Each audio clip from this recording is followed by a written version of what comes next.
Hello friends, good evening to all. अपन आज start करें राजस्थान सीएचओ की स्पेशल क्लास के अंदर कम्युनिकेबल डिजीज़ का पार्ट फर्स्ट स्टार्ट कर रहे हैं और सारी डिजीज़ के बारे में डिटेल डिस्कशन अपन देखेंगे जो एग्ज़ाम के अंदर पूछा जाता है। तो आज जो हम डिजीज़ पढ़ेंगे वो कौन कौन सी डिजीज़ होगी। एक तो डिप्थीरिया होगा, दूसरा पर्ट्यूसिस होगा और तीसरा क्या है, टिटनेस वाली बीमारी रहेगी।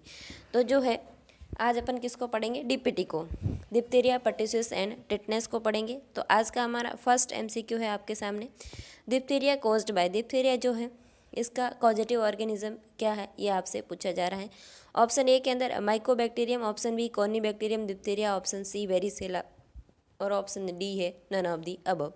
तो जो है कुछ लोग बिल्कुल सही जवाब दे रहे हैं। इसका कॉजेटिव ऑर्गेनिज्म कौन है, corynebacterium diphtheria is the causative organism of diphtheria, है ना। डिप्थीरिया का कॉजेटिव ऑर्गेनिज्म कौन है, कॉर्नीबैक्टीरियम डिप्थीरिया है।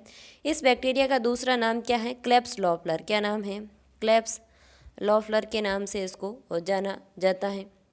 इसके अलावा डिप्थीरिया के बारे में आपको थोड़ा सा डिस्कशन डिटेल बता देती हूँ जो एग्ज़ाम के अंदर पूछा जाता है। अगर आपको डिप्थीरिया के टाइप्स पूछे, है ना, डिप्थीरिया का अगर टाइप्स पूछे तो आपको जवाब देना है। 3 टाइप का होता है, एक होता है नेज़ल और दूसरा होता है फेरिंजियल और तीसरा होता है लेरिंजियल। अगर आपको पूछे कि मोस्ट कॉमन कौन सा होता है, आपको जवाब देना है फेरिंजियल। अगर आपको पूछे मोस्ट फैटल कौन सा होता है तो आपको जवाब क्या देना है, लेरिंजियल जो डिप्थीरिया होता है ये क्या है, मोस्ट फैटल होता है, मोस्ट डेंजरस होता है, इससे मरीज़ की जान जा सकती है। क्योंकि जो अपना प्रॉक्सिमल एपीग्लॉटिस वाला एरिया है वहाँ पे इन्फ्लामेशन होता है और लेरिंजियल एरिया के अंदर इन्फ्लामेशन होता है, जिससे मरीज़ को जो है डिस्फेजिया और डिस्निया दोनों ही होता है और मरीज़ जो है रेस्पिरेटरी डिस्ट्रेस के अंदर जा सकता है और उसकी डेथ हो सकती है। तो जो है लेरिंजियल एरिया वाला जो डिप्थीरिया रहता है ये क्या है, मोस्ट फैटल होता है। इसके अलावा आपको जो है इसका मोड ऑफ ट्रांसमिशन पूछ सकते हैं एग्जाम के अंदर, तो आपको जवाब देना है ड्रॉपलेट इन्फेक्शन के द्वारा ये फैलता है। खांसने सीखने से जो है इन्वायरमेंट में आता है और एक से दूसरे के अंदर फैल जाता है, तो जो है ड्रॉपलेट इन्फेक्शन से ये फैलता है। इसके अलावा इसका इंक्यूबेशन पीरियड आपसे पूछा जा सकता है, इंक्यूबेशन पीरियड इसका पूछा जा सकता है। आपको जवाब देना है 2 to 6 डे का इसका क्या है, इंक्यूबेशन पीरियड रहता है। इसके अलावा जो है डिप्थीरिया से रिगार्डिंग जो इसके क्लिनिकल मैनिफेस्टेशन होते हैं वहाँ से 2 जो है इंपॉर्टेंट क्लिनिकल मैनिफेस्टेशन है जो एग्ज़ाम के अंदर आ सकते हैं। इसके अलावा बाकी सारे जो है क्या है, डिस्पेजिया, डिस्निया, फीवर, ये सारे कॉमन सिम्टम रहते हैं। तो जो है इंपॉर्टेंट जो सिम्टम है वो कौन कौन से हैं, एक तो है इसके अंदर स्यूडो मेम्ब्रेन या इसको अपन क्या बोलते हैं, माइसीलिया, क्या बोलते हैं, माइसीलिया या इसको अपन क्या बोलते हैं, स्यूडो मेम्ब्रेन। जब भी है ओरोफेरिंजियल एरिया का जो है इन्फ्लामेशन होता है तो क्या है, वाइटिस और ग्रीनिश पैचेस दिखते हैं ओरल एरिया के अंदर, उसको अपन क्या बोलते हैं, स्यूडो मेम्ब्रेन या अपन बोलते हैं माइसीलिया। इसके अलावा जो है दूसरा सिम्टम जो कई बार एग्जाम के अंदर पूछा जाता है कि बुल नेक किसके अंदर देखा जाता है, तो आपको जवाब देना है डिप्थीरिया के अंदर बुल नेक देखा जाता है। ये जो है clinical manifestation, mode of transmission, incubation period, causative organism और कैसी बीमारी है। और इसके बाद जो है इसके मैनिफेस्टेशन के बाद जो है डायग्नोसिस से अगर आपके सामने एमसीक्यू आए तो आपको पूछेंगे कि डिप्थीरिया का डायग्नोसिस किससे किया जाता है, तो इसके अंदर आपको 2 टेस्ट बताना है। एक तो बड़ा फेमस टेस्ट है जिसका नाम है सिक टेस्ट, है ना। सिक टेस्ट किसके अंदर परफॉर्म किया जाता है, डिप्थीरिया की बीमारी के अंदर। और ये कैसा टेस्ट है, ससेप्टिबल टेस्ट है। ये क्या है, ससेप्टिबल टेस्ट है डिप्थीरिया का। दूसरा इसके अंदर एक और टेस्ट किया जाता है मोलोनी टेस्ट, है ना, एक और टेस्ट किया जाता है मोलोनी टेस्ट। ये कैसा टेस्ट है, hyper sensitive towards the diphtheria toxin, diphtheria के जो टॉक्सिन होते हैं इसके अगेंस्ट क्या है, हाइपर सेंसिटिविटी टेस्ट होता है, कौन सा, मोलोनी टेस्ट। इसके अलावा इसका ट्रीटमेंट अगर पूछे तो इसकी ड्रग ऑफ चॉइस रहती है इरेथ्रोमाइसिन, क्या रहता है, इरेथ्रोमाइसिन जो है रहती है। और इसकी एक सिंगल डोज से क्या है दी जाती है, इरेथ्रोमाइसिन की एक सिंगल डोज दी जाती है डिप्थीरिया की बीमारी के अंदर। नेक्स्ट डिजीज अपनी जो है वो है ये पर्ट्यूसिस जो है ये किसके द्वारा होता है, इसका कॉजेटिव ऑर्गेनिज्म क्या है ये आपसे पूछा जा रहा है, पर्ट्यूसिस का कॉजेटिव ऑर्गेनिज्म। तो जो ऑप्शन ए के अंदर लिखा है group A beta haemolytic, option B है mycobacterium tuberculi, option C के अंदर लिखा है बॉडीटेला पर्ट्यूसिस, ऑप्शन डी है नन ऑफ दी अबव। तो जो ग्रुप ए बीटा हिमोलाइटिक है ये किसको कॉज करता है, रोमेटिक फीवर को, और माइकोबैक्टीरियम ट्यूबरकुलाई किसको कॉज करता है, टीबी को, है ना। ट्यूबरक्लोसिस को जो कॉज करता है वो कौन है, mycobacterium tuberculi. Option C is the correct answer, बिल्कुल आप सब लोग बिल्कुल सही जवाब दे रहे हैं, option C is the correct answer. Bordetella pertussis जो है इसका क्या है, पॉजिटिव ऑर्गेनिज्म है। नेक्स्ट जो है इस डिजीज़ के डिस्कशन को अपन पढ़े अगर डिटेल में, पर्ट्यूसिस क्या है, इसके जो है अदर नाम कई बार एग्जाम के अंदर पूछे जाते हैं, अदर नेम इसके क्या है, तो आपको जवाब देना, एक तो इसको अपन बोलते हैं वूपिंग कफ, क्या बोलते हैं, वूपिंग कफ, क्या बोलते हैं, वूपिंग कफ। एक इसको क्या बोलते हैं, टुस्पेरिनिया, है ना, टुस्पेरिना, टुस्पेरिना, टुस्पेरिना के नाम से भी किसको जाना जाता है, पर्ट्यूसिस को। और 100 डे कफ किसके ना, जो किसको कहा जाता है, पर्ट्यूसिस को 100 डे कफ के नाम से जाना जाता है। और इसको क्या बोला जाता है, नो डे कफ। दिन के अंदर इसमें बिल्कुल भी खांसी नहीं आती है, कब आती है, रात को आती है। 100 डे तक ये कफ रहता है, इसलिए इसको 100 डे कफ डिजीज़ के नाम से जाना जाता है। और जो खांसी रहती है वो एकदम मतलब जो है अपना जो डॉगी होता है वो कैसे करता है ना, वैसी खांसी रहती है, इसलिए इसका नाम क्या रखा है, टुस्पेरिना इसका नाम रखा है। और वूपिंग कफ इसका क्या है, सेकंड नाम है। इसके अलावा इसके बारे में आपको पूछिए कि इसका मोड ऑफ ट्रांसमिशन क्या रहता है, तो आपको जवाब देना ये भी कैसे फैलता है, ड्रॉपलेट इन्फेक्शन के द्वारा फैलता है। इसका भी मोड ऑफ ट्रांसमिशन कैसा रहता है, ड्रॉपलेट इन्फेक्शन के द्वारा फैलता है। और इंक्यूबेशन पीरियड अगर इसका पूछे, इसका अगर इंक्यूबेशन पीरियड आपको पूछे, मोड ऑफ ट्रांसमिशन कैसा है, ड्रॉपलेट है। और इंक्यूबेशन पीरियड अगर इसका आपको पूछे तो आपको जवाब देना है 7 to 10 डेज रहता है। मोस्टली इसका जो है 7 to 10 डे रहता है, लेकिन नॉट एक्सीड जो है 21 डे। 7 से 10 दिन का इसका इंक्यूबेशन पीरियड रहता है, लेकिन 21 दिन से ज़्यादा इसका नहीं होता है। और साइन एंड सिम्टम जो रहते हैं वो क्या रहते हैं, इसके बिल्कुल कॉमन सिम्टम रहते हैं, स्नीजिंग, कफिंग, फीवर वाले जो भी सिम्टम रहते हैं वो रहते हैं। कोई स्पेसिफिक टेस्ट इसके अंदर या स्पेसिफिक सिम्टम इसके अंदर नहीं देखा जाता है। और डायग्नोसिस करते हैं, पर्ट्यूसिस को किससे डायग्नोसिस करते हैं, तो आपको जवाब देना है बॉर्डेट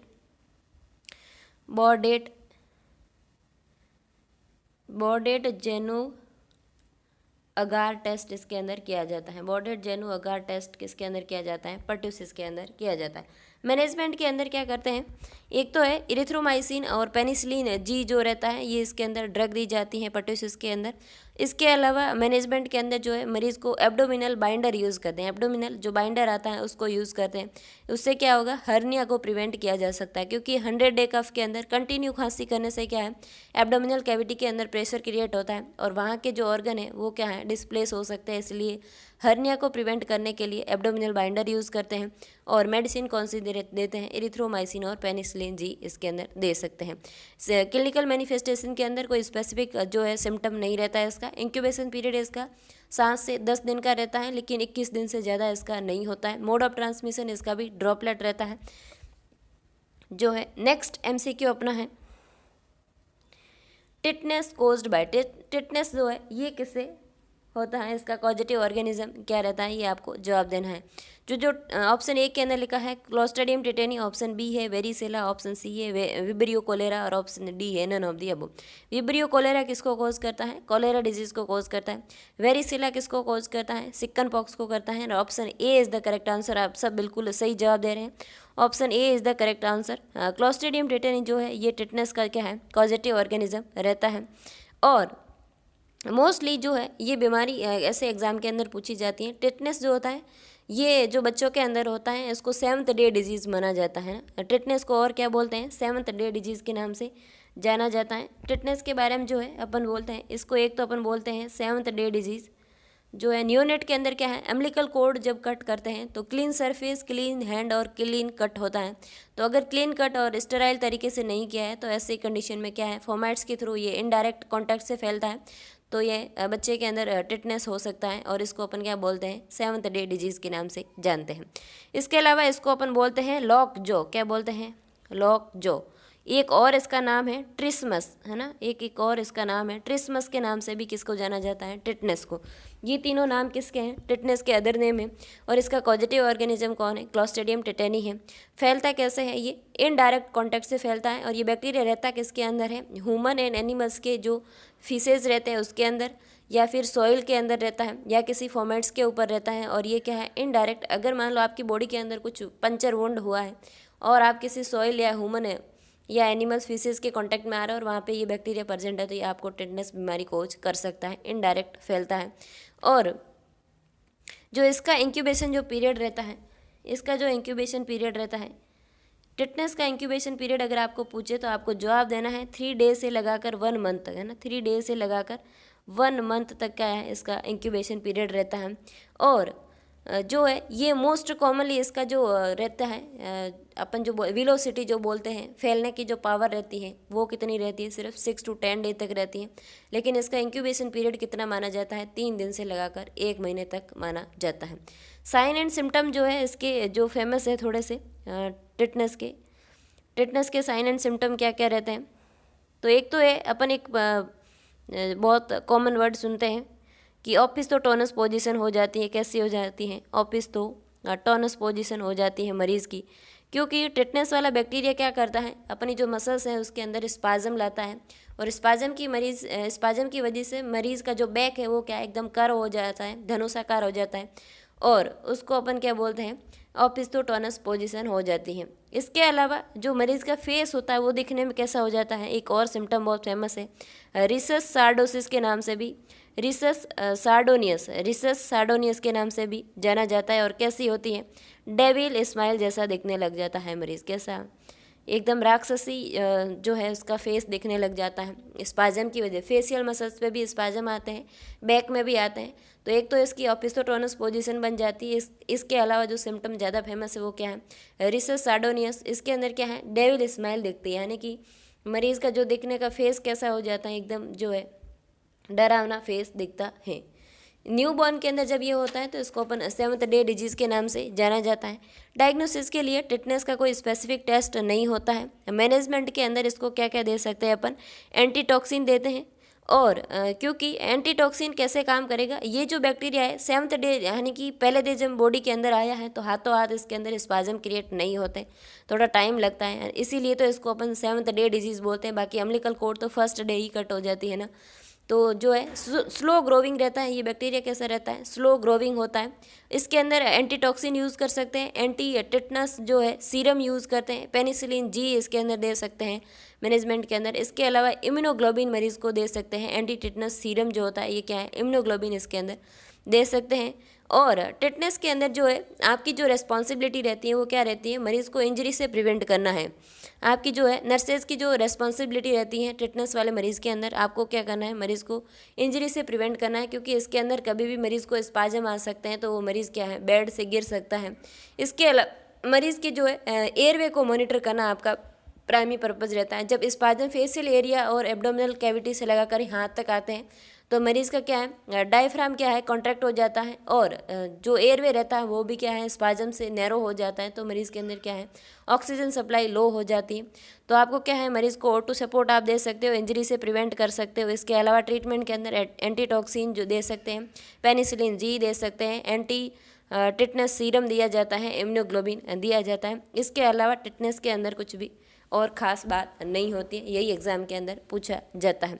तो जो है आज के लिए इतना ही, अपन मिलते हैं नेक्स्ट लेक्चर में, तब तक के लिए धन्यवाद। अगर आपको ये लेक्चर समझ में आ रहा है, कंटेंट समझ में आ रहा है, तो आपको क्या करना है, इस वीडियो को लाइक करना है, शेयर करना है, और जो है सब्सक्राइब करना है चैनल को, और अपने सारे फ्रेंड्स को अपने साथ में जोड़ना, ताकि वो भी क्या है अपने साथ अच्छी प्रिपरेशन कर सकते हैं। मेरी ड्यूटी के बाद में जितना भी टाइम मिलता है मैं कोशिश करती हूँ सारा जो कंटेंट मैंने पढ़ा है मेरे सिलेक्शन के लिए वो कंटेंट मैं आप तक शेयर करूँ, जिससे क्या है आप सब लोग भी सिलेक्ट हो जाए। और 2023 के अंदर क्या करना है, आप सबको सिलेक्शन लेना ही है। तो जो है अपन मिलते हैं नेक्स्ट लेक्चर में, तब तक के लिए धन्यवाद।